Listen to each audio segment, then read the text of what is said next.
Yan na po, makikita niyo ma'am na yung yellow, nag-yellow na po siya. Umaandar na po yung compressor. Kaya lang, may konting body ground siya. So may tama na rin po yung compressor nito pagka ganito. Pero at least umaandar pa rin po siya, okay pa rin naman.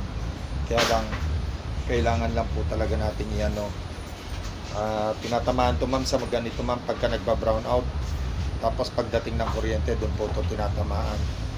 So mga ganyan. Pero okay na siya, umaandar na siya. May body ground lang siyang konti. Medyo nangangagat lang. So yan po. Pagka natunaw po yung yellow na yan, yan po, okay na po yan. Pag-ipasok nyo na nga yung parcel, dinadaan. Yan na po siya. Pasok mo na lang yan, O, lagay nyo muna sa lamesa.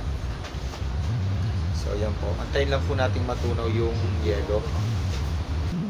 So ma'am, ito lang din po yung napansin namin ma'am. Ilang minutes na po ito, manda, hindi po nagtutunaw ng yellow. Tingin ko po, may leak po tayo sa system o barado, may clogging tayo kasi yung yellow po hindi natutunaw kaya walang lamig yung aircon natin. Pero yan